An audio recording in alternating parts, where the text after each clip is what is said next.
Hey, what's up, everybody? Uh, all right, welcome YouTube. Uh, Happy 2022, guys. Happy New Year. I'm really excited for this year. There's a lot of great things in store. I've got a lot of great things planned, and it's off to an amazing start already, I will say. um, let's see. I'm unable to go live on Instagram today. I've been blocked on there. Every now and then, I get banned from going live on Instagram. The thing, what happens is sometimes one of my posts uh, gets a lot of shares, it spreads far, and then people find a reason to get pissed off about it, and they report my account because I reshare like sexual art and things like that. So my post gets taken down, and then I get banned from going live for a little while. It's kind of a cycle. Every few months it happens. So just on YouTube today, anyways, but it's all good. Let's see. I just got back from Sedona, Arizona, my favorite place in the world. Had an absolutely amazing trip there. I went there to celebrate my birthday and just have some time recharging in nature. I absolutely love that place. And I made a decision that I'm going to move there this year. So that's going to be a nice change for me.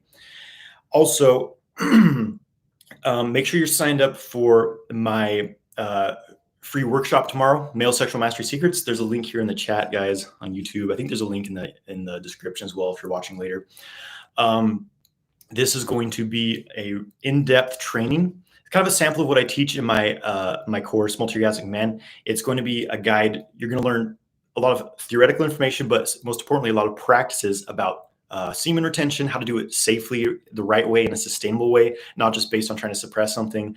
You're going to learn how to overcome porn addiction, how to overcome negative sexual habits. You're going to learn how to control ejaculation, last much longer in bed, and how the specific techniques to have multiple non-ejaculatory orgasms, and how to move sexual energy through your body and transmute it into creativity, into abundance, whatever you want. So again, that's my Male Sexual Mastery Secrets training. Sign up. There's a link here in the chat. And if you're watching later, it's in the description as well. So it's going to go live tomorrow. I'm super excited for that. So hope to see you guys there. And what else? Before I get into answering some questions, as always, I want to share a little bit about this path of sexual cultivation, right?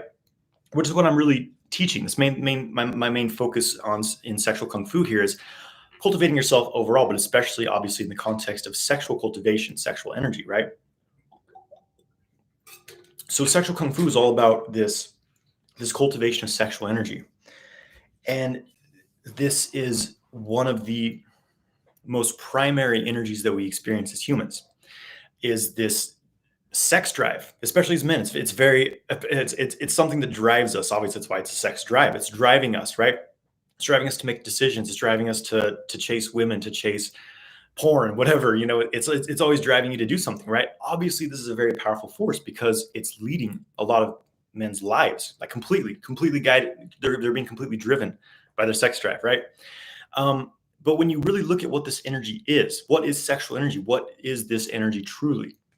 It's this powerful energy of creativity.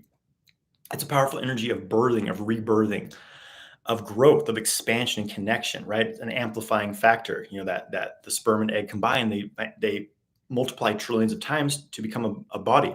That's the psychic power that's in the semen. The psychic potential to create literally 250 million humans is in your balls, because that's how many sperm you ejaculate out, right? And so that's an enormous amount of power. And what are most guys doing with that? They're wasting it. They're jerking it off into a tissue every night. They're sending it, down the drain, basically. And this energy is finite. There's a limited supply of it, right? You're born with so much of this jing. The Taoists call it this jing, which is your physical essence. It's the essence that's creating your body, which is transforming into spirit as well, and energy. And so when you spend all this jing, then you become depleted. Your hormones start to dry up. Your energy levels decrease. You start to lose your hair. Your body starts to dry up. You age, and you die. Illness is what happens when you deplete too much jing. And there's many ways you can do this, right? Taking drugs, not getting enough sleep, overworking. But the biggest drain on men's energy, their overall vitality, is excessive ejaculation. Thanks to the porn industry and the way we've been grown up, this normalcy around constant ejaculatory release, it's making men slaves to this impulse, right? Leads them to a dead end. That's why a lot of men in this world are weak. They're not able to go anywhere with their lives. They're just kind of stuck where they are. They have addictive vices. So if you really want to empower yourself, you want to take this energy instead of just shooting it out of your body every day, um, setting it down the drain. You redirect it into other things. You store it within your body. You build it up instead of just recklessly spending it. You build it up, but that's just the first step. Then you want to circulate it through the body, and practice meditation. That's why sexual kung fu, it's not just about sex. It's not just about, having orgasms. That's definitely a part of it. And it becomes a very, very powerful part of it, but it's a whole system of training, because if you want to retain semen as a man, if you want to stop ejaculating at least frequently, then there's some changes that you need to have take place in your body and your mind, or else you're not going to overcome those impulses that you've had for your entire life, the impulse to waste this energy, right? So you must learn how to open up more space in the body, open up the energy channels to give that sexual energy another path to flow in. And with enough practice, that starts to become the new normal pathway of your sexual energy moving. For most men, it's just they want to release it outwards. That's the only pathway they have opened up because they've been doing that for decades. But with practice, you open up other energy channels, other pathways, so that this sexual energy can flow internally and be recycled internally. This is the secret to transmuting your sexual energy, being able to practice semen retention in a sustainable way, meaning that you actually enjoy it. Every day you feel good, you feel joyous, you feel like flowing. You're not just like angry and frustrated like a pressure cooker ready to explode because you're suppressing, like, okay, I can't ejaculate, I can't feel sexual pleasure. Oh, it's making me so angry. This is what happens to a lot of men, right? Unfortunately, that's not the right way to go about it. So you create the space for that. You create a foundation to actually safely contain this massively powerful sexual energy. And then you're able to do a lot with it. You're able to channel the sexual energy into, kind of the different applications of sexual cultivation are, number one, health. Again, your sexual energy it's your prime vitality, your virility. And what happens is in this modern world, depletion and hormonal imbalance is becoming more and more common. And for men, the main reason for this is excessive ejaculation, obviously increased stress levels and things like that. But one of the quickest ways for men to give themselves sexual dysfunctions, erectile dysfunction, premature ejaculation, is to have very poor sexual habits. So cultivating your sexual energy, meaning that you're doing all these preparatory practices to open up the body, open up the energy channel, and then circulate the sexual energy through your body. So you don't stop having, sexual pleasure. You don't have to stop masturbating. That can actually be a way to increase your energy, as I've, talked about in many videos.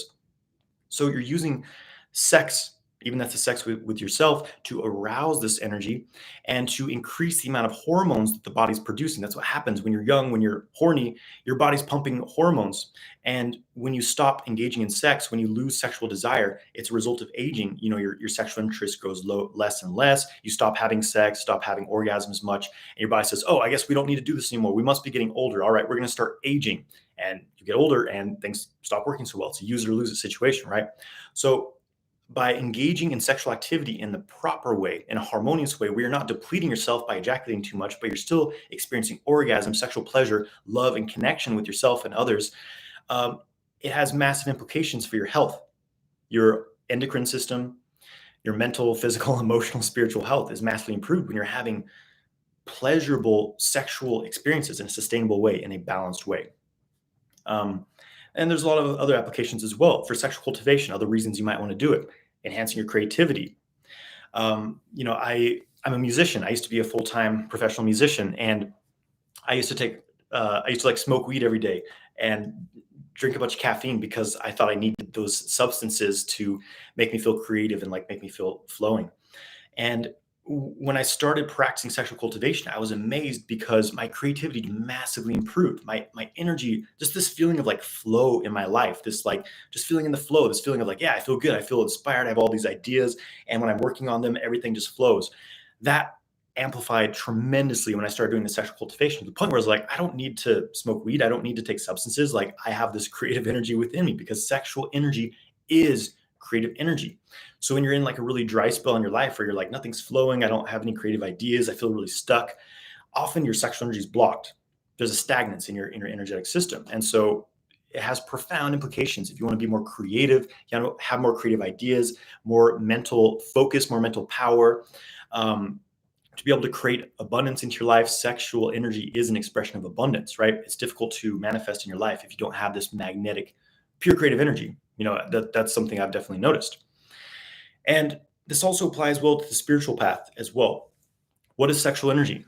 As I've said, it's this powerful energy. It's an amplifier. It's how do you feel when you're turned on, right? When you're aroused versus before you were. There's an obvious. It's just like it's like flipping on a light switch. Everything changes when you're sexually aroused. You feel more alive, you feel more present, you feel in your body, and you feel just high energy, expansive, like arousal. And a lot of men are uncomfortable with this feeling. They have to like release it from their body as quickly as they can. But when you learn to contain that arousal, right, by creating some grounding circuitry for your energy body and creating more space in your body to hold that powerful charge without overheating, we could say, or blowing a circuit, um, you have a greater capacity to hold more pleasure, to hold more orgasm, to hold more abundance in your life, but also this amplifying power. What if you could do that with your spiritual path? Just all of a sudden, boom, amplify your connection to the universe, switch that on, turn that on, right? This is the potential of working with sexual energy is you can transmute that energy into, from this raw, pure kind of impulsive desire into a pure energetic, you transform that jing into chi. It moves through your body, it moves through the channels. You can express in different ways, but kind of the higher level practices, you can refine that jing, that chi into shen, into spiritual energy. So you refine this semen energy that's making you really horny, you want to makes you want to hump everything around you. You transform that into something that makes you spiritually horny, we could say, where you feel tapped into everything. It's like you're making love with the universe. Your crown's open, your third eye's open. You're just at one with the universe. You feel a universal connection. You don't need to listen to some, well, I won't go there, but basically, there's so many applications of things that you can put it into, right? So this is the path of sexual cultivation. And it's really the path of stepping to your true human nature, becoming a master of your mind, a master of your body, a master of your spirit, and to really thrive in this world. And I think that's something everything wants. We're living in this very interesting time where things are dramatically changing. The world we grew up in is not the world we're living in now. Everything is changing dramatically, and it's not really going to go back to the way it was. So we have to find new ways of keeping ourselves in balance, new ways of manifesting what we want that will keep us happy, and manifesting the things we want for ourselves and our friends and our family around us, right? And the most powerful way to support this that I've found is working with sexual energy, cultivating it, harmonizing it, storing it in your body, and putting it into other things than just, jerking off into a tissue, to be honest. So that's an overview of sexual cultivation, why you might want to do it, And, that's, again, what I offer through sexual kung fu is a path of training, systemic training to do this, to master it, because it's not something that happens overnight. It's not like, okay, I want to practice semen retention, have, everything in my life change overnight. It doesn't work like that. You have to train. You have to prepare your body to handle this energy and learn how to move it through your body so it doesn't get stuck in your balls, so it doesn't get stuck in some weird part of your body and amplify negative patterns. You need to ground that energy. And also for men, learning to separate orgasm from ejaculation is the biggest game changer, because then you no longer equate sex or masturbation with depletion. It can actually be a way to massively charge your energy, and you no longer experience sexual frustration or weird things like that. And sex and orgasm becomes something very, very sustainable instead of something that's very fleeting and depleting. So that's past sexual kung fu. So again, if you guys want to really get a head start on your journey with this, join me for my free training tomorrow, Male Sexual Mastery Secrets. There's a link up at the top of this chat. Sign up for that. It's going live tomorrow, and there's a link in the description of this as well. So I will see you guys there tomorrow. We'll be training in depth on how to do this. Everything I've been talking about, you're going to learn how to do it. All right. So with that said, I'm going to get into some questions. Wishing you guys a very happy, healthy, abundant, and flowing year 2022. And Lucius, what's up, Lucius? So say, Jonathan, hope you're well. One quick question. Do you know the I Ching Book of Changes? It's an ancient divination system.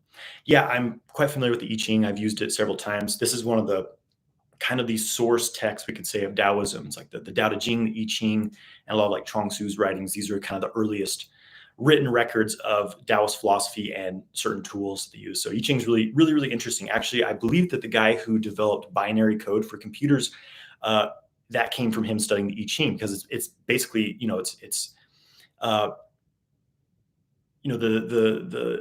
trigrams, basically yin and yang, and how that multiplies out into different flows of energy, the way that the life force changes and manifests in different ways. It's very interesting.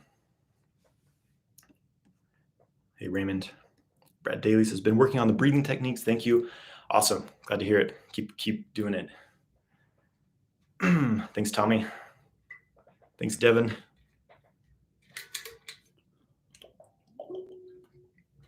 Bobcat says, I've been told that putting music on and dancing alone in your room is a powerful way to transmute sexual energy throughout your body. Is this something you've tried or found it to be true for yourself? Dance is, in the movement arts in general, are great ways to get your energy flowing, right? I think dance is something very it's kind of primal and intuitive as well. There's a lot of indigenous people that use dance as like basically a chi cultivation practice to move energy through the body, kind of unlock this kind of Kundalini type flow of this transformational consciousness energy rising through the body. Will it really transmute your sexual energy? It's going to vary on the person, whether just dancing is going to be enough for that. For some, kind of the thing here is like, if you have a blockage, for most men, there's a blockage around the sexual center. It's like it can't connect to the other centers. It's like alone within itself, and the only way for the energy flow is out of it. So resolving that blockage is a big part of being able to transmute the sexual energy into the higher center. So for me, I needed something a little more direct, like working with the microcosmic orbit, but maybe different for everyone. But in general, it's a great practice. Move those hips. It'll definitely awaken your kind of sensual nature. Dancing is very sensual, gets you in your body.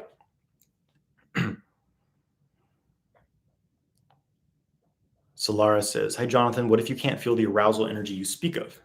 Okay, are you not able to feel arousal?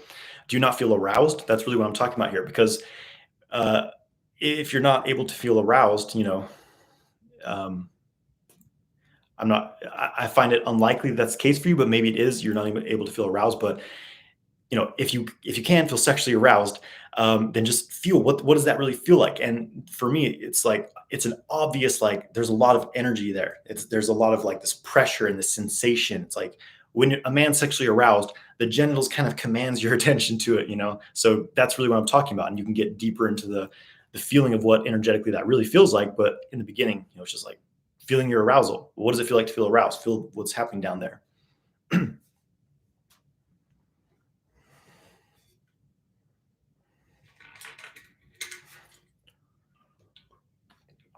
Alexandra says, can you help me? After sounding my husband for about 4 hours, left a lot of lubricant in the urethra around the prostate. Have you ever had burning and frequency after sounding?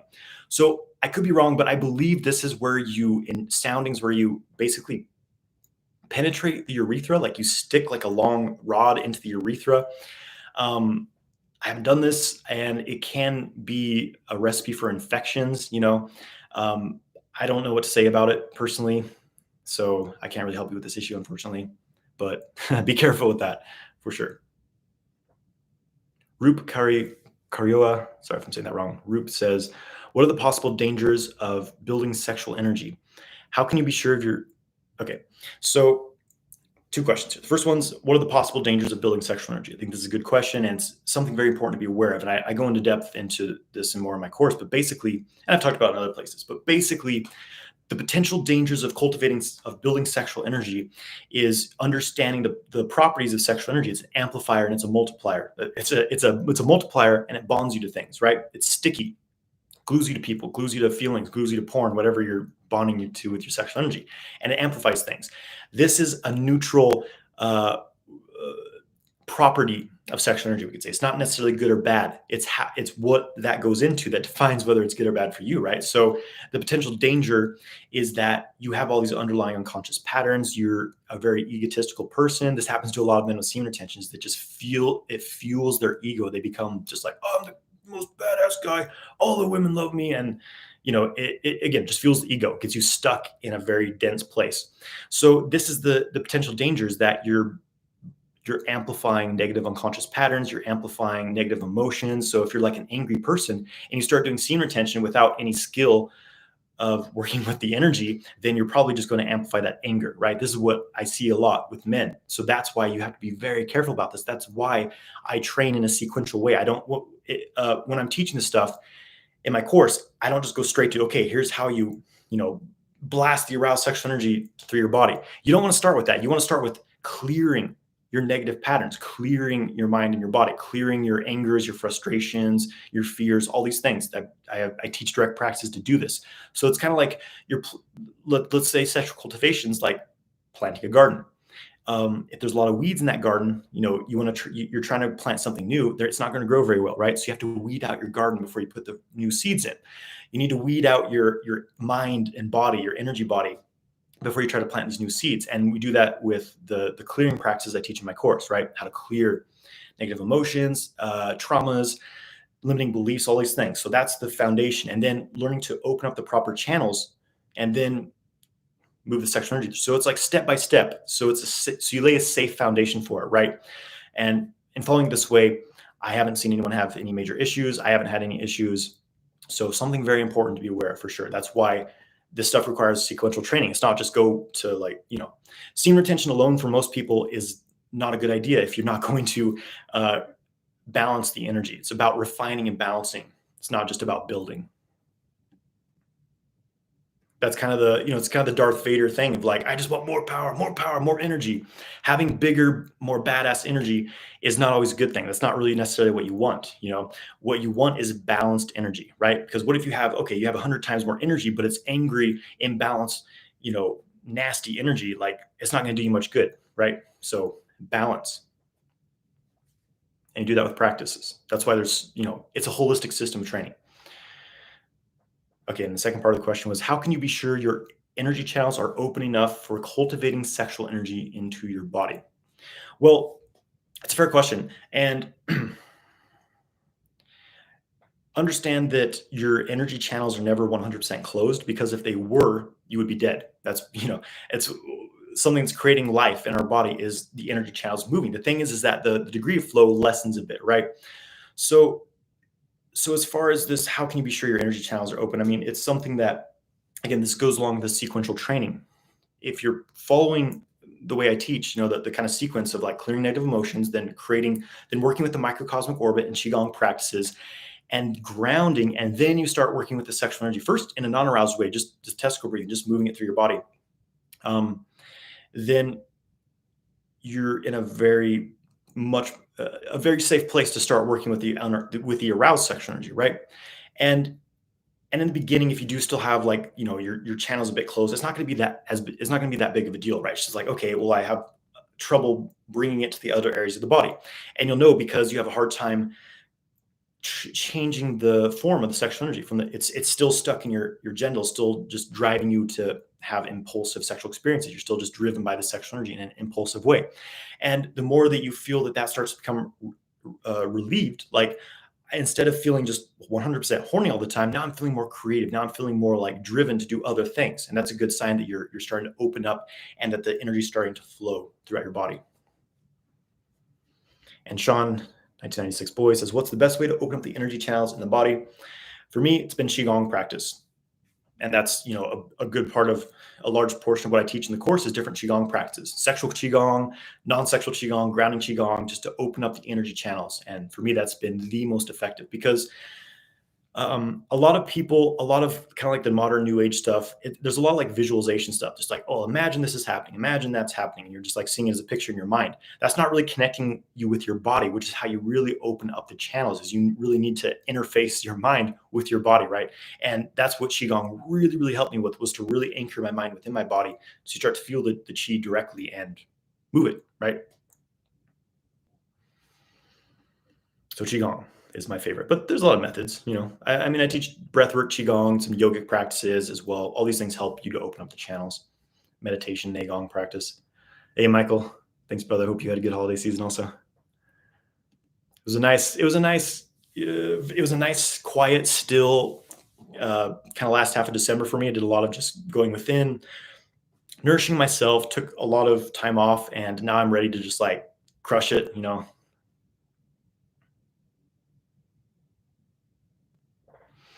Andrea Pillin says, can you do it just once in a while and still gain all the benefits of everyday training?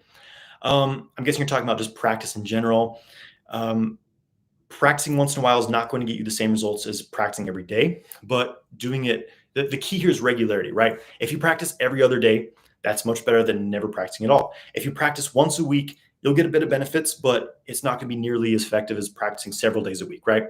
What you really want to get to is practicing as close to every day as you can, even if it's shorter durations. Even if you practice for 10 minutes a day, that's better than one day a week you practice for 3 hours. It's better to do consistently throughout the week. So it's just kind of like set small initial goals for yourself. Like when I started practicing Qigong, I was doing 10 minutes. I did 10 minutes every day. And then after a few months, I upped that to 15 minutes, then 20 minutes, then 30 minutes. And now I'm doing like 3 hours a day because I'm hooked, sometimes more than that, right? But yeah, just start small. But the key here is regularity. You really want to get in the habit of training every day, or at least as close to every day as you can.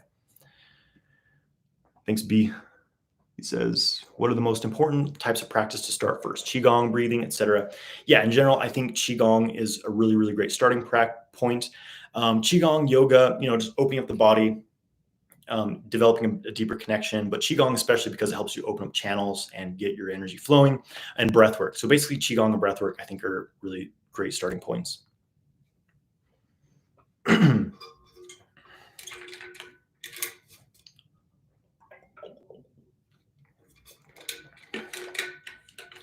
Sean says, should you stay away from coffee while on semen retention? Depends on your constitution, depends. For most people, coffee is not doing them any good. The thing with stimulants is that they basically tap into your energy reserves. You're tapping into your kidney and your adrenal energy to have more stimulation in the moment. They release stress hormones, cortisol. So you feel like you have more energy, but you're really just like pulling stress hormones and like your energy reserves to have more now. It's like pulling from your savings account to spend right now, which, if it's not like a lot, it's not a big deal. But if you're relying on it every day, then it's probably, causing you some fatigue. If you have trouble like waking up in the morning without a cup of coffee or without caffeine, then you're probably adrenally fatigued, and just relying on more stimulation is not a very sustainable way. So I don't recommend it personally. Small amounts of caffeine, like I like really high quality, like hand-picked Chinese green teas, some pu'er sometimes too. I have it every once in a while, but it's like very, very lightly caffeinated. But in general, like caffeine, I don't like it. But but it works. If you feel, again, it comes down to what's your constitution. Are you tapping your adrenal energy? Are you adrenally depleted? Stimulation is not a good idea if you are, but if you have like the constitution where caffeine can actually like support your metabolism and things like that, it depends.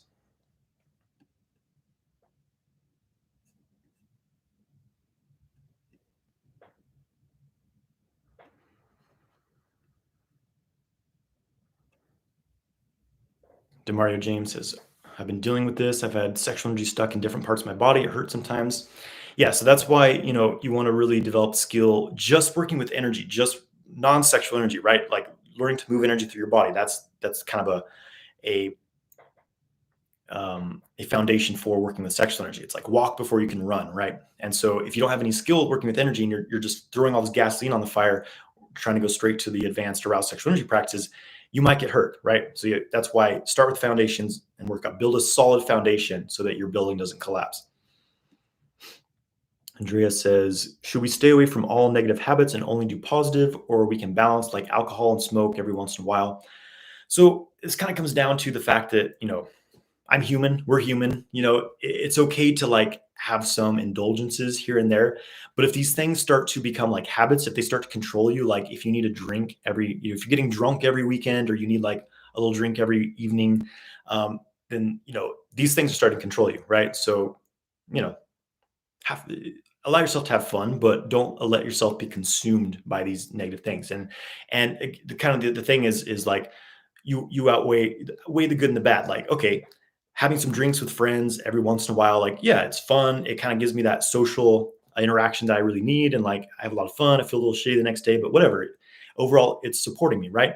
But if it's like I get wasted every Saturday night and I spend the next 2 or 3 days just recovering from that, and I feel shitty for most of the week, and then Saturday comes and I do it all over again, then that's probably, not a very supportive habit. So just, kind of have to use your own discernment here, right? But for me personally, like alcohol is something I completely cut out of my life.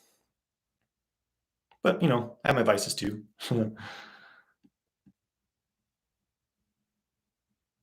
But yeah, understand. Hey, we're here in the playing in the dirt on planet Earth, and it's okay to get dirty sometimes. But overall, you want to be on your self mastery.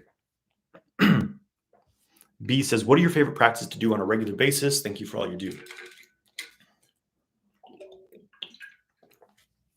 Most of the practices I'm teaching, my personal daily practice that I'm really focusing on right now, I do Zhan Zhuang every day. That's one of my main, standing Qigong meditation. I've got a video of that on my YouTube Qigong playlist. It's phenomenal. I spend about 30 minutes in the morning doing that every day. Some different movement forms of Qigong. But yeah, my favorites right now have been doing a lot of Tai Chi, a lot of Xing Yi Chuan, these internal martial arts, which are basically just like super advanced Qigong practices where you're just blasting Qi through your body. And doing a lot of internal alchemy meditation, Neidan practice, kind of Taoist internal alchemy, a lot of Dantian, cooking, refining energy, moving it through the channels. And of course, my sexual kung fu practice, my sexual energy practices, dual cultivation with my partner, and moving my sexual energy through my channels. Those are my favorite practices right now. Sean says, when self-cultivating, what can we use? Obviously no porn, and I assume girls on Instagram are a no-go. Yeah, so the thing is, you want to kind of get away from the external stimulation. That's becoming very reliant on visual stimulation for men is something that becomes a big barrier to really getting deeper into this practice, into non-ejaculatory orgasm and full body orgasm, because the visual, like I need to see the body, the woman, the porn image, whatever, it pulls you out of your body. It creates a lot of stimulation, and it tends to cause a more kind of lower frequency, you could say, of sexual energy, like the more impulsive, lustful energy generated from that. And so what I recommend doing is if you need like a little bit of like fantasy or something, to begin with, just to get aroused, okay, whatever. But once you are aroused, focus completely on just feeling your body, your breath, moving the energy, feeling the sensation, get much more embodied with it, right? But when you need visual stimulation to become aroused, it means that you're kind of stuck up in your head, you're disconnected from your body. Maybe your arousal chemistry is a bit off too. So I recommend making it much more of an internal practice. And that can be a process of training. It took me a little bit to get there, but once you do, it's a completely different experience of embodied orgasmic experience versus like just kind of this lustful projection of energy outward.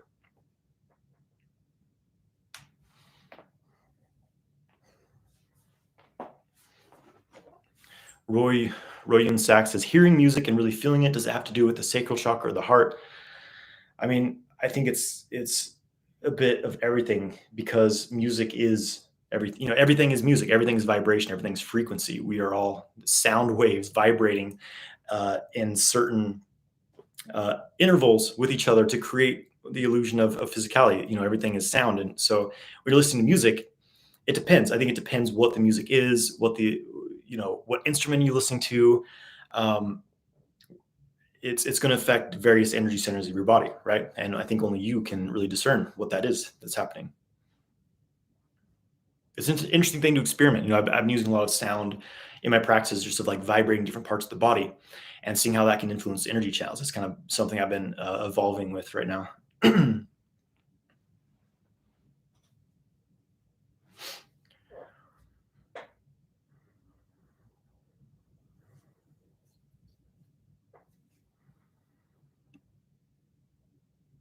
Sean says, do you have to do breath work, for example, the healing sounds, the guided transformational breath work, consistently to see results? I do them here and there, but I'm still not clearing my negative patterns.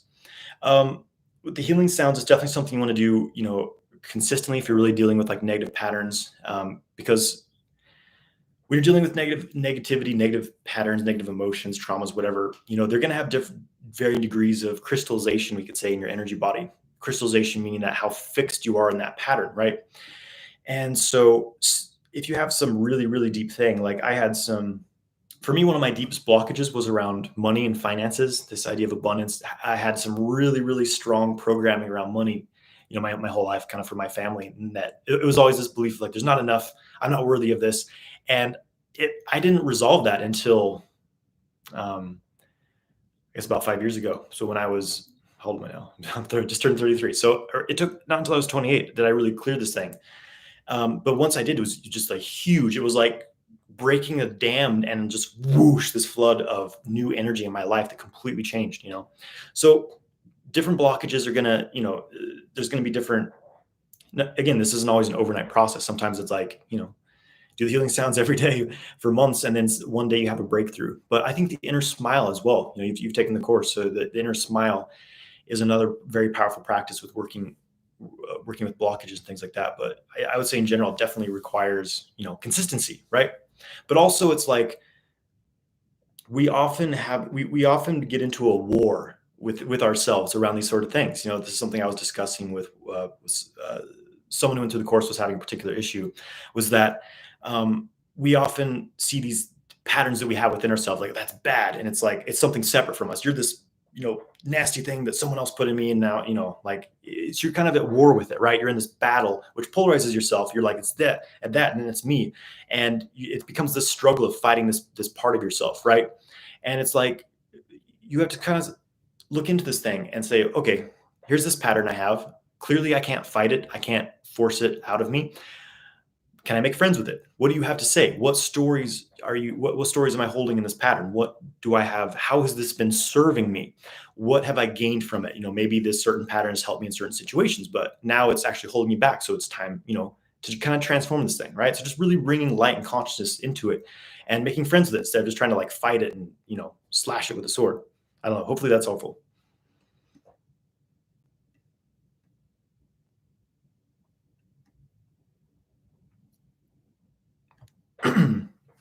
Arete, sorry, I'm saying that wrong, says, hey, Jonathan, just want to say thank you for your work.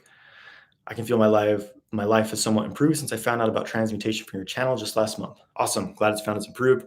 Start doing the practice, start doing, the Qigong, the practices in my Qigong playlist, sexual Kung Fu exercises playlist, breathwork playlist. You start doing the daily practice, and that's what will really create the change. The information is great, but like you need a practice to really get things cooking, right? Because talk does not cook the rice. Your practice does. And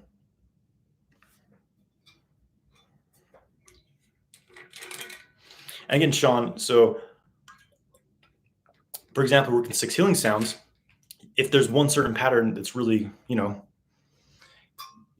spend a lot of time really like do many, go spend 30 minutes doing the healing sounds, then sit there and inner smile to it, feel it, really feel that pattern and see if you can just surrender into it and dissolve it, right?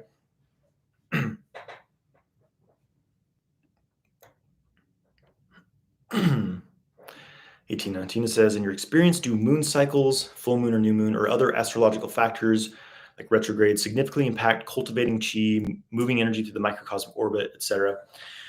There's a lot of talk about this in, I would say, kind of more in the higher levels of practice, like the internal alchemy practice in Taoism. As far as like some of the more foundational practices, like Qigong practice, microcosmic orbit, it's not, I would say, from my experience, as much profoundly as impacted from these things. But when you get to some of the more higher alchemical work, the Nadon practice and things like that, then they often talk about like the different times a day that you want to engage within certain practices and different times of the like cycles, moon cycles and things like that. For example, it's supposed to be really good to work with the core channel, the Chongmai, during the full moon. There's a full moon practice that I do around that where I just work with a central channel. So that's something. But for me personally, I'm often very rebellious in a lot of ways. When someone says, only do this practice during this certain time, I'm like, oh yeah, well, I'm going to try doing it during the times I'm not supposed to. I kind of have that attitude within myself. So I don't really, personally vary my practices based on like the full moon and new moon. Well, a little bit, right? As far as like moving energy and things like that, I just do these things every day, but like kind of more intentionally, like full moon is more of a time to like clear. So like you want to, do clearing practices if there's like a pattern you're working with and, working with clearing that on the full moon. New moon's the time to like plant something new. It's time to like build something, right? So I usually try to start something new, like a new project or whatever around a new moon, right? And things like that. So kind of more on that line of things. if that, hopefully that helps or answers your question somewhat.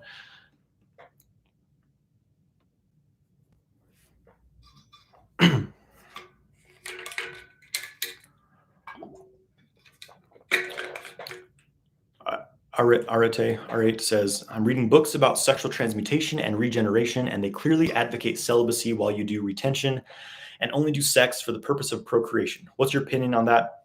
My opinion is that whoever wrote that is they're a little tight in their ass, and they got to stick up their ass, and they need to loosen up a bit. Here's the thing, you can read all the books. The thing is that, I mean, in the beginning, it's like you read about stuff because it's completely new to you, and then you're like, okay, this person wrote this book. He must know everything there is to know about it, and so you take everything they know to like, this is it. And then the first book you read on it, the first thing you learn from it, that kind of becomes your foundation. So anything else is different. Like, nope, that's wrong because I read this book that said this first, right? So I've been through this myself, but after a while, you start to see that there's no single, I've never seen a single system, a single teacher that knows everything and is right all the time. I mean, myself included, right? So the thing is, eventually you have to become your own teacher. Eventually you have to use your intuition, your discernment, and actually experiment with yourself. Does this work? Does that work? Eventually I started on this path of like, just questioning a lot of things that I was taught, questioning a lot of things my teacher said, and like, okay, they say this, but like, why? But why? Why does this have to be a rule? Like, and I would start breaking the rules, and I'm like, okay, well, I broke this rule that they said they should never be broken because it was dangerous, and nothing bad happened to me. So clearly, so my thing on like, I think part of the reason why, this thing of like, you have to be celibate if you're practicing retention, mostly because these guys probably couldn't really overcome the desire to ejaculate. They couldn't really overcome their base impulses. So they could only do retention like when they're basically completely alone, separating themselves from the world. And this comes down to this blockage between the sexual center and the rest of the body. And there's a lot of cultivation paths where they never really resolve this. It's just about, okay, well, sex is just wrong. This is how a lot of religions are. There's, well, sex is wrong. It's dirty. You shouldn't do it. That's your path, right? And for me, that's not a very holistic path. So the thing is that when you learn to, there's so much benefit to engaging in sex, to engaging in sexual pleasure. And when you deprive yourself of that, it becomes more of this, I mean, if it's like a natural thing, like you naturally rise at this point in your practice where, you know what, I actually just don't desire sex anymore naturally because I'm transmuting this energy, because I'm alchemizing it.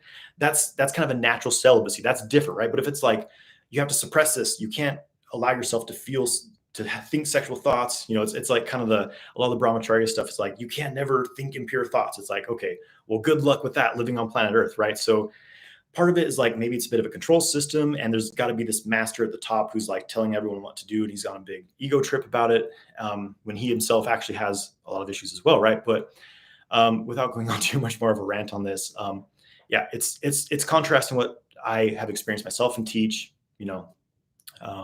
A lot of it is also this, the guilt and shame around sexuality. It's very much present in a lot of spiritual paths and religious paths. Like, sex is something wrong. It's something dirty. It's the physical realm is this hell realm, and we have to get out of here. We have to transcend out of our bodies back to heaven, get out of here. Right. But it's kind of an anti-embodiment, anti-physical, which is really anti-female, right? The feminine is embodiment, its form, its structure. So it's just kind of another dualistic thing of, anyways, I know this is a lot I'm ranting on here, but I think it's very relevant, especially with this kind of spiritual sex stuff. This is what really got me into Taoist philosophy, into studying Taoist cultivations, because it's very balanced. It's like, there's not all these extreme rules. Like, you can never do this, you can never do that. I can't stand that stuff personally, right? I don't like being told what I can and can't do. I would rather see what works for me and what doesn't, and then base what I should do based on that, right? Well, obviously having morals. So what I encourage you to do is not be kind of in this servant mindset where you need all these rules by people you perceive are higher than you telling you what to do. Experiment, see what works for you.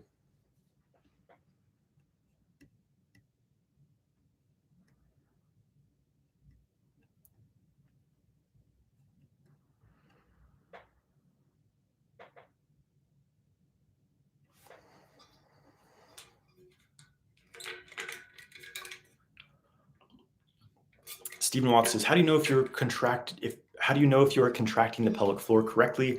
How hard should you squeeze the PC muscles? I feel like I might be squeezing too hard because my heart starts beating faster.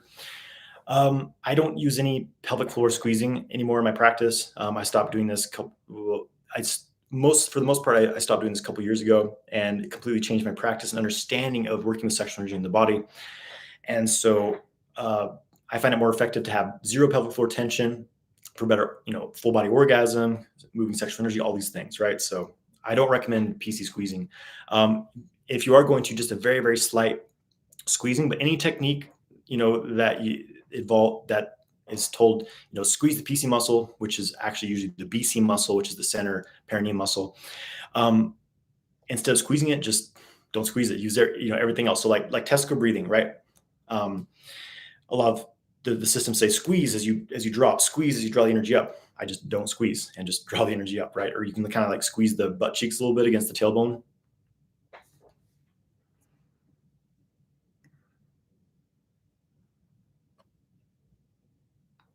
Wally Daman says, how to retain semen when sad? Well, it's just the same as when you're happy, I guess. Maybe the real thing here is like when you're in like a negative mind state, that you seek vices, you seek something, kind of a quick fix to make you feel better. And for a lot of men, that's looking at porn, having impulsive ejaculatory masturbation. So it's really a matter of learning to resolve the things that you're feeling that you label as good or bad.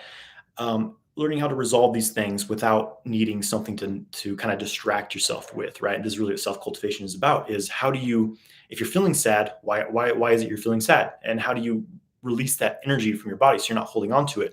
Or at least just allow yourself to feel it. Like, okay, I'm feeling sad. I don't need to necessarily do anything about it. I'm just going to feel it. Maybe I'll go for a walk in nature and just let things flow, So really the thing here is learning how to resolve things in a more holistic, masterful way, instead of just like caving in, like, oh, I am having a bad day, I'm gonna get drunk and jerk off to porn, whatever, right? Like for me, that was a big changing point of having a practice, doing yoga, doing Qigong, doing breath work. Was like these things became my go-to. If I was feeling, feeling something was uncomfortable, then I would do my practice, let it move, and then, I'd feel much better. Roop says, how much time do you spend on spiritual practice daily? It depends. And often my life is a spiritual practice, like it's not like, okay, here comes down the curtain. Now I put on my white robe and now I'm doing my spiritual practice, which, I mean, sometimes meditation is a bit of a spiritual practice, and there's certain, things I'm connecting with there. But overall, like I'm having a spiritual practice throughout my day, because it's learning to connect the various subtle bodies, right? There's the physical body, there's the energy body, the emotional body, the astral body, spiritual. There's all these layers of bodies. So you learn, there's kind of formal practice in learning how to feel these different parts of yourself. And then kind of the integration is your life becomes the practice. So like every moment of the day, you're connected to all, we could say, versions of yourself, all dimensions of yourself, and you're integrated, right? And obviously for me, that varies day to day, but I do my best to stay within that, 24/7.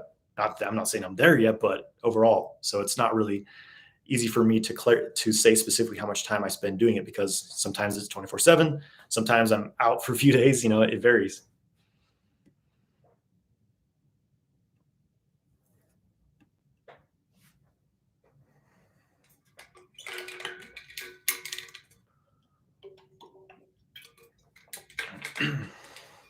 Sean 1996 Boys says, when self-cultivating, is it okay to use your imagination to think of fantasies, or is this also taking you away from your body, which might prevent full body orgasms?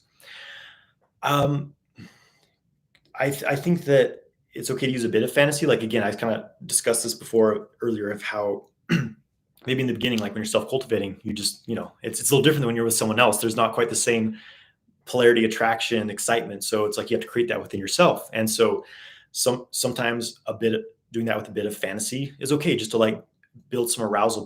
So once you are aroused, I recommend stopping it completely. You can kind of notice this. So something I really noticed when I was training this was like when I was self-cultivating, when I just in regard to like tension in my body, especially like pelvic floor tension, as soon as I started to focus on like a sexual image in my mind, just the fantasy, the pressure in my sexual center increased, like the urgency of coming closer to ejaculation would all of a sudden just increase, and like there'd be a tendency for me to want to contract my pelvic floor muscles. And as soon as I stopped focusing on the imagery in my head, that stopped. I was able to relax. So it's like it's an interesting thing. I think you can experiment with this by yourself as well. Just notice like what happens when I start fantasizing. Do I feel more connected to my sexual energy and the feelings in my body, or do I feel disconnected from it? Just notice what happens. Does it push me closer to an ejaculatory type of experience, or does it push me more into a full body experience? I found that when I just completely absorb my mind and my body, relax, and just feel, just breathe and just feel, like that's when I get into some of the most powerful full body states.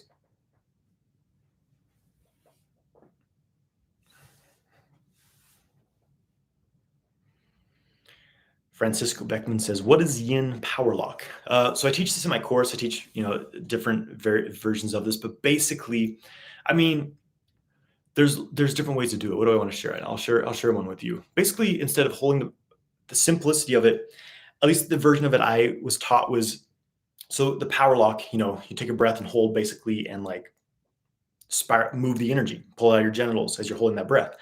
With the Yin power lock, you hold the breath out. So breath subjugation instead of breath retention. So empty your lungs completely, and just it almost creates this like vacuum in your dantian in the belly center. Just feel that like pulling the sexual energy out of your genitals into that central area, versus holding the breath in, full lungs. It has more of a yang quality to it. It's a bit more heating. It's a bit more of this like expansiveness, right? So it's basically holding the breath out versus holding the breath in, but it can go even deeper than that as well. But I think that's, plenty to start with.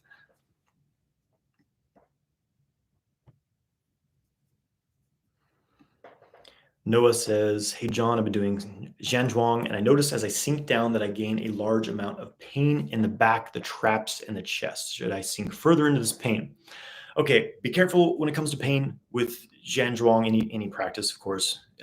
Qigong's a lot of standing, right? So where's the pain? If it's like joint pain, like if you're feeling it in the joints, that's a warning sign. An alignment's probably off. So check that. But if it's like a muscular kind of like an achy, discomforting pain, that's normal. You're going to have a lot of that during Zhanzhuang, right? It can be quite uncomfortable, but it's part of the process. It's the kind of restructuring of the tissues in the body as well as the energy, right? So yeah, if it's joint pain, if it's like discs of your spine pain, be very, very careful with that. All right. Make sure your alignments are off. Discontinue the practice if you need to. But if it's just like muscular discomfort, tension, aching, there's going to be a lot of that.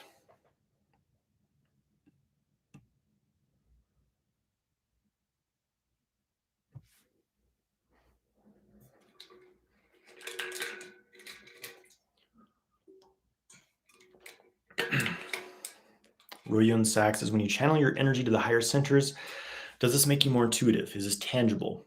I mean, it's going to vary from person to person, but from my experience, well, first of all, I think the intuition isn't necessarily always coming from the higher centers. What is gut feeling? Like I just have a gut feeling. That's intuition. That's belly. That's lower center, right?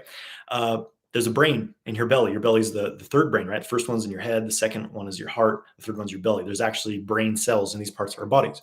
The small intestine resembles a brain, right? So, but of course, we often associate kind of like telepathy and intuition and psychicness with like the head. We're very head oriented, right? But in general, I would say doing sexual cultivation, energy cultivation in general, especially Qigong, has definitely increased my intuition. I have a very strong intuition. This is something's become very, very clear to me. Is I started noticing like I would just have, maybe I was like meeting a person and I would just have this like impression like, oh, this person, there's this certain thing going on with them. But for a while I was like, oh, I'm just like judging. I just have it. And then it would turn out to be true. And this has only increased in my life, right? And so I've come to the point of like, wow, actually I have a pretty strong intuition about things. Yeah, in general, energy cultivation, I think will make most people more intuitive for sure.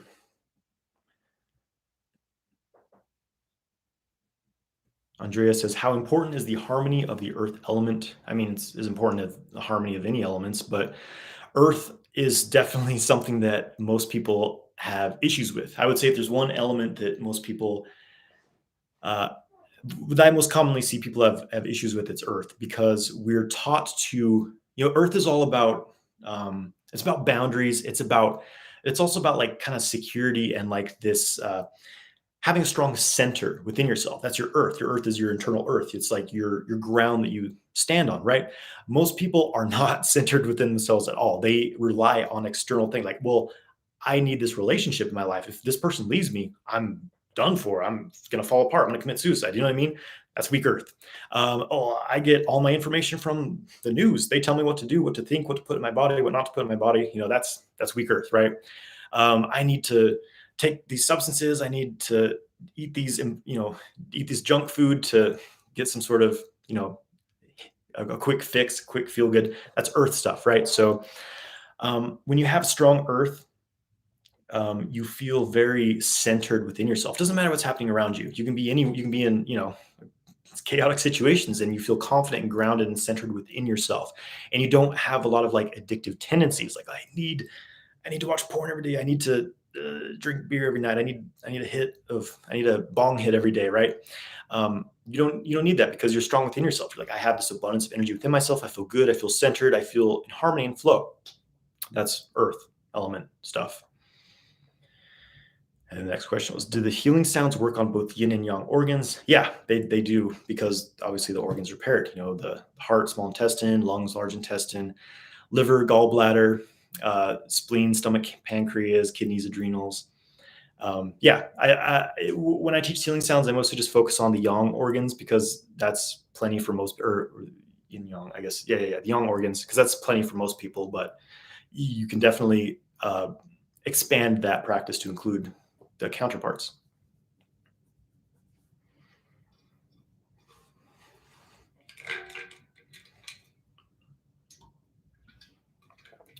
Kriyang says, I've tried Montauk Chia's sexual transmutation techniques many times, but they don't work for me. What am I supposed to do?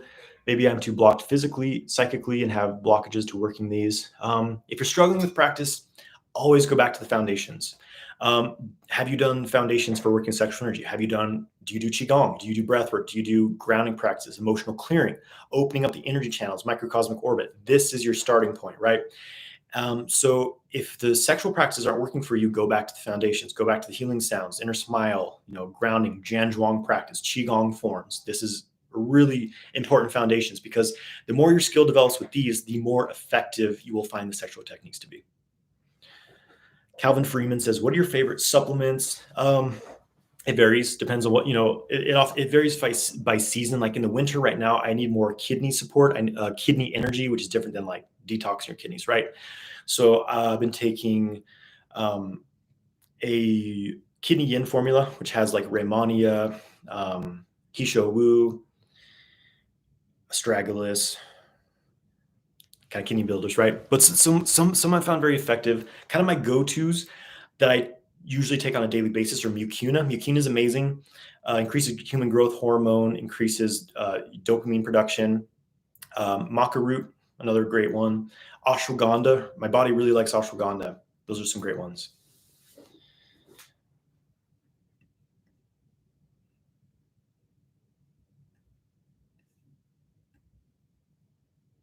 Andrea Pillin says, is there a sound for the brain? Well, you can, so kind of, the thing with like these practices are, I think intention here is a large part of them. Like you'll see, I've seen many, many different versions of the healing sounds and many different sounds, and kind of come to the conclusion that a lot of it's just like intention. Like you're intending to create this pathway of connection with a certain part of your body, your mind, whatever. And you're doing this certain sound with the intention of that. And that alone, can create powerful results. So you can make your own brain sound. Like just, sit quietly and be like, okay, my brain, I want to like clear something from my brain or whatever. And so just like what sound, just allow yourself to make a sound. Just like, okay, I'm going to make a sound. I'm going to take a deep breath and whatever, make it vibrate your brain. Right. But higher tones, a lot of like mantras that they use in yogic practices. I mean, most systems have mantras.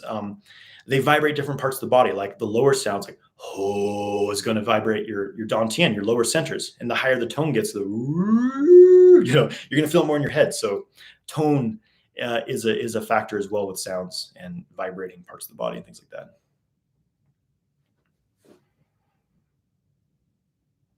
Sean says that when doing 6 healing sounds, even if you aren't visualizing anything, will you gain any benefit? I worry I'm wasting my time because I find it hard to visualize. I might not be getting results. So I've answered this question a couple of times, but you don't need to visualize with practice. You don't need to visualize with any practice, right? Visualization can just get you stuck in your head. And so you're not,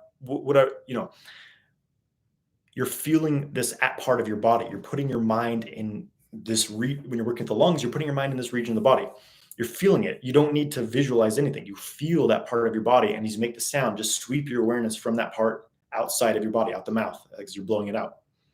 Simple as that, and you will have effective results from that.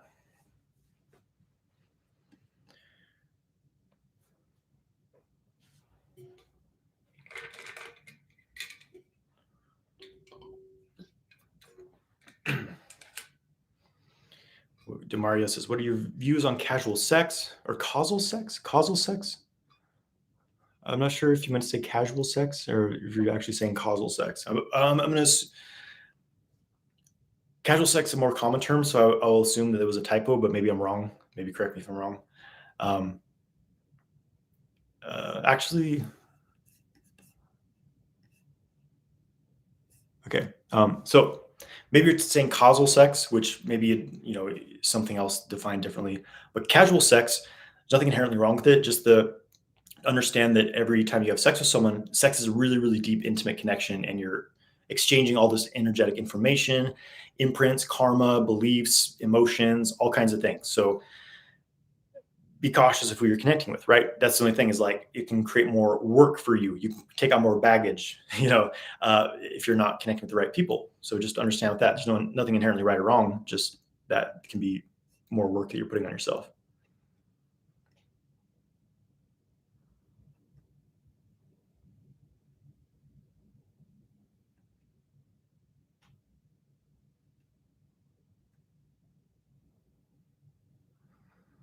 Stephen Watts says, when I touch my manhood, my pelvic floor involuntarily contracts in an impulsive, reactive manner. How can I keep my pelvic floor relaxed or relaxed? I think it might be really tense or tight.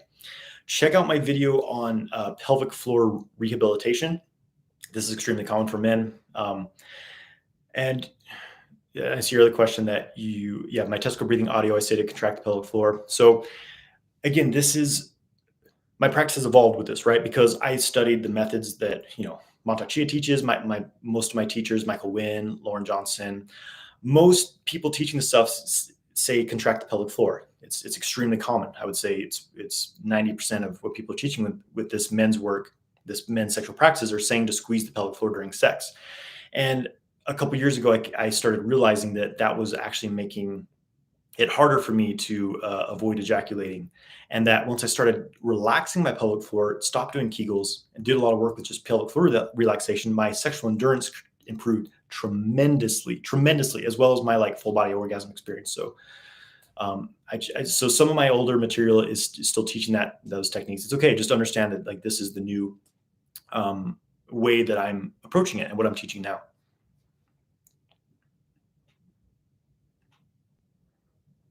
Calvin Freeman says, what are your favorite male herbal supplements? What do you highly recommend? Again, I kind of answered this already, but it depends on what your goals are, what you need.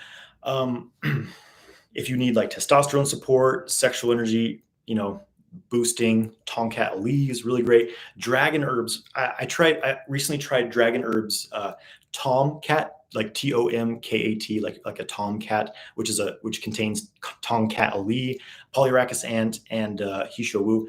It's a really potent sexual energy booster. It's one of the most obvious ones I've ever taken. I was having crazy. I mean, it's normal for me to have morning erections, but this was crazy. It was a bit too much for me, actually. So I'm like, okay, that's a very potent one. So Dragon Herbs Tomcat is, if you want to massively boost sexual energy, that's good. It may not be a good long-term one, but overall for male sexual energy support, again, ashwagandha, maca, zinc, magnesium, selenium, boron. You need these minerals for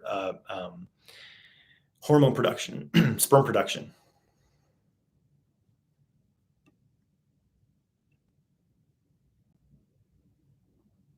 Leo Koopa says, is maintaining a healthy diet and exercise important when cultivating sexual energy through semen retention? Yes, I think it's important. It's an important, again, semen retention is just one piece of the, you know, self-cultivation, balance, increased energy, but it's not everything, right?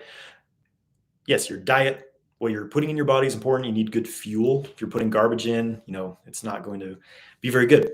Hydration, water, proper exercise, meditation, breath work, Qigong. All these things are important aspects of just general self-cultivation for sure. Vishnu Mohan says, hey bro, how do we relieve the sexual tension that builds up after a few weeks of retention? Sexual transmutation practices. So microcosmic orbit, the energy needs to be moving, right? Ideally, you're moving the energy throughout your period of retention. You're not just like, oh shit, there's all this, things really stuck here. It's been a month, and now I have this sticky mess down here. Everything's stuck down there. So ideally, you're consistently moving that energy through your body throughout the whole time. So that's why I recommend testicle breathing as a daily practice for semen retention, working with the microcosmic orbit, grounding practices, creative outlets, physical exercise to burn off some of the extra energy, and also like having non-ejaculatory sex to move the energy through the body. And then Jay Kinney says, how much should a man relapse, a month or a year?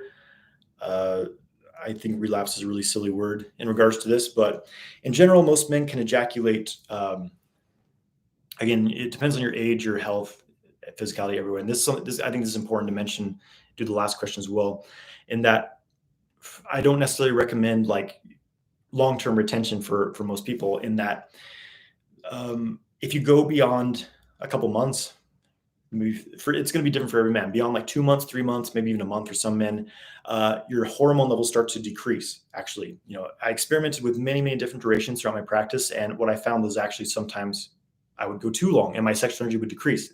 Things become stagnant, right? So, for some men, it can be beneficial to ejaculate here and there. So, I think for most men, like once a month, every 6 weeks. If you're in your early 20s, you could even get away with every 2 weeks if you want. If you're not doing a lot of like cultivation practice to like channel the energy, it really comes down to like, how are you practicing, right? If you're moving the energy, if you're really circulating it, really transmuting it, practicing like internal alchemy practice, then you can go for very long periods of time. But if you're not doing that stuff, you're going to have a big buildup, and just make sure you're staying balanced with all that.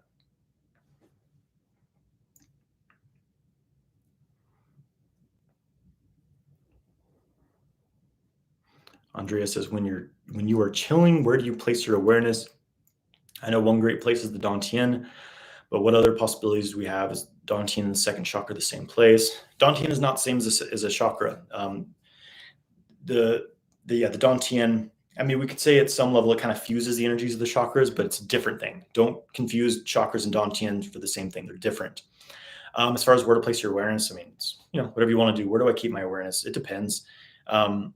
Depends what I'm doing. Often just throughout my body. Just, am I relaxed? Am I tense? You don't want to like be too like, I have to focus on this one place all day, every day. Too much like hyper focus can cause stagnance. So just be relaxed. Learn to.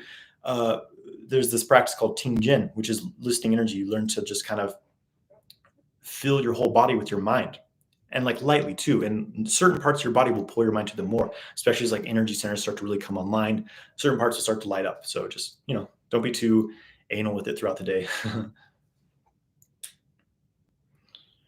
Stephen Watts says, also, I thought contracting the pelvic floor strengthens it for better control in the bedroom. I thought that too for a long period of time until I stopped doing it. And then I realized, wow, what I encourage you to do is experiment with, like, if you're having sex or you're self-stimulating, notice what happens if you completely relax your pelvic floor, like absolutely completely relax as much as you can as you're stimulating, and then try doing a reverse Kegel, where it's like you're pushing out, like you're trying to push out a poop, right? This expansion. Notice what that does to your arousal level, and then squeeze your pelvic floor, squeeze it as you're stimulating, and notice, does that bring you quicker to ejaculation? What I found was that whenever my pelvic floor was engaged, like squeezing, it made my penis much more sensitive and made it much easier for me to reach the point of no return, which I could remedy when I had a lot of, was doing those practices a lot back in the day, because I was squeezing, but I was also just like drawing energy up like crazy. So, it can be worked with. But personally, what I understand now is, like, I suspect that there was a bit of a misunderstanding with how the practices were being explained. And because there is a bit of engagement in the pelvic floor, but it's not like a squeezing, right? It's hard to explain. Like kind of the more subtle Taoist internal alchemy practices, you pull energy up from the perineum, but you're not actually, you're kind of doing it from the dantian itself. It's hard to explain, right? So I think that there was just kind of a misunderstanding of these practices, and people are like, oh, we gotta squeeze the life out of my pelvic floor muscles. And so my practice has changed with it, and that's how I understand it now. Powell says, hello, Jonathan. Hey, what's up, Powell? What is your opinion on practicing Qigong and Kundalini yoga on the same day? I think it's fine. I think Qigong would actually be great to do in conjunction with that, because Kundalini yoga is usually like zero grounding. It's all like, we got to get our energy up, up, up, up, up. And for me, that was incredibly unbalancing. I became very delusional. So Qigong helped me to ground that energy. So yeah, I think it's great to do Qigong in combination with that.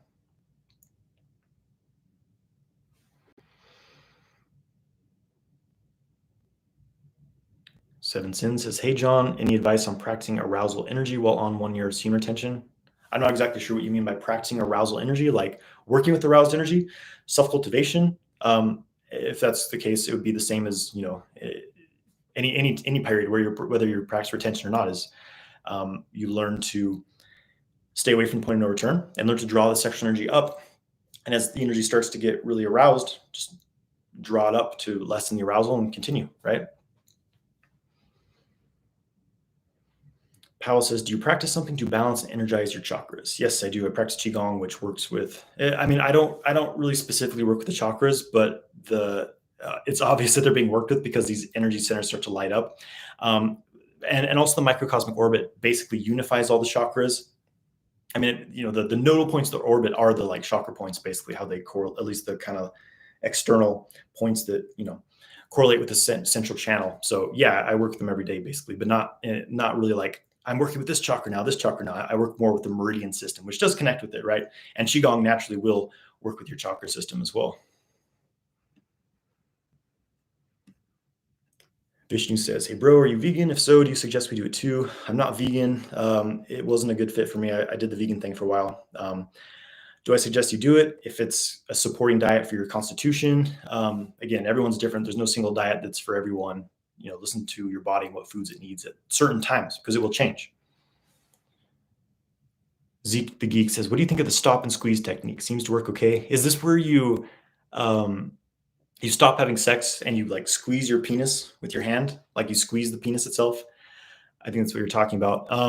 I guess it works. I don't remember. I know it was one of like the very first things I learned as far as like sexual practices is like, oh, you feel like you're gonna ejaculate, stop and squeeze, pull out your penis and squeeze it. It's fine, but it's a kind of a kindergarten level practice, I would say. There's a lot better techniques that don't require you pulling out your penis and squeezing it. But if it works, it's good kind of initial training tool. Powell says, do you use some practice from the book Jewel in the Lotus? Overall, yeah, because it's, just basic tantric practices. It's similar to Taoist practices. You're basically building up sexual energy and drawing it through the body. It's basically it, right? And they talk about the serpent breath, which is basically a version of the microcosmic orbit, but you're just working with the back channel up and down. I learned the books that system. They're like, oh, the serpent breath. I think it's the serpent breath, or it's the cobra breath, whatever, right? They're like, you have to pay. It can only be transmitted in person, so you got to pay some guy $3,000 to tell you to do a few bandhas, pull in your belly, tuck your chin, squeeze the pelvic floor. That's the I just shared the $3,000 secret. That's it's anyways. They're great. They're solid techniques, basic tantra techniques. So I would say that, yeah, I basically learned similar practices and I practice similar things as well.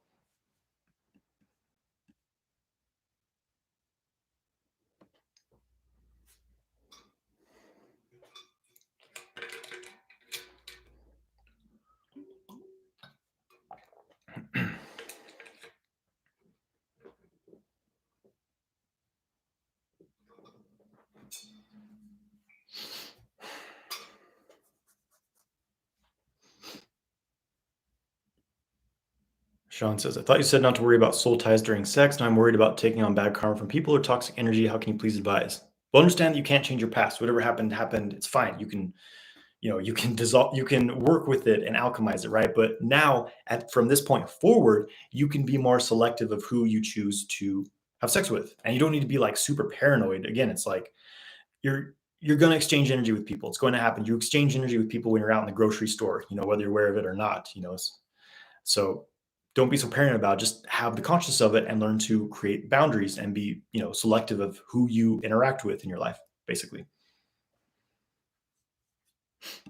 Ali Hamdan says, how to overcome erectile dysfunction. Check out my video, The Ultimate Guide to Erectile Dysfunction, or is it Ultimate Erection Guide? I talk about a lot of different things because there's a lot of different causes of erectile dysfunction. It can be poor blood flow, it can be low hormones, it can be too much ejaculation, you've sexually exhausted yourself, it could be dopamine imbalances because you watch porn every day. There's a lot of different factors to it, right? So I talk about those things in the video. Egg in Bush says, when I'm doing the 6th rite in Tibetan rites, I can only hold my breath for like 5 seconds max. It feels like my head is going to overheat or something. Any tips for this? I don't really practice the Tibetan rites. I can't really teach you this practice. I did them years ago, but I don't remember, honestly. I do different practices personally. Got to be careful with the breath retention stuff. It can create a lot of pressure in the higher centers. Stephen Watts says, I haven't had sex in so long. I'm worried that I'll come straight away. Any tips for avoiding premature ejaculation? Train yourself to last longer. You'll have a good indication of your abilities, because that's why I recommend self-stimulation, self-cultivation for men. It's a training tool to help you manage your arousal. So you know exactly like, oh, I'm becoming aroused, and I learn to move it through my body, open up the energy channels, store it in other areas. Because if you don't, it's kind of a use it or lose it situation. Here's the thing. A lot of guys do semen retention. So it's like, okay, I've been building up the sexual energy for 2 months, but I haven't touched my penis. So now it's super sensitive. And when it's a loaded gun, right? As soon as it gets touched, it explodes, right? I never had this issue because I was practicing the techniques of moving the sexual energy through the body. Also, this is also an important reason to have like regular sexual stimulation, is because your penis gets used to it. So it's not like it becomes very, very sensitive. If it doesn't get any use for a long period of time. So it's like you're sharpening the sword, as they call it, right? You're keeping it ready for battle. So train to do it. All right, guys.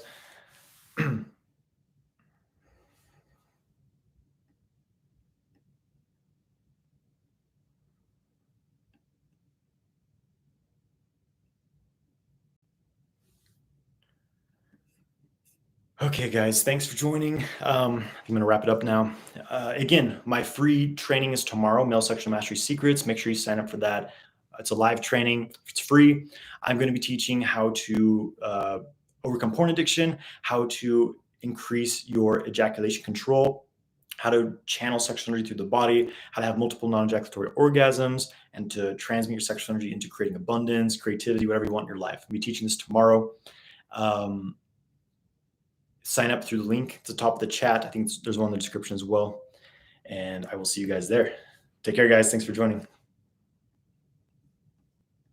All right, here's one more thing. Zeke the Geek says, the energy channels need to be figured out for sure, but it's so much harder and different when you're with a woman.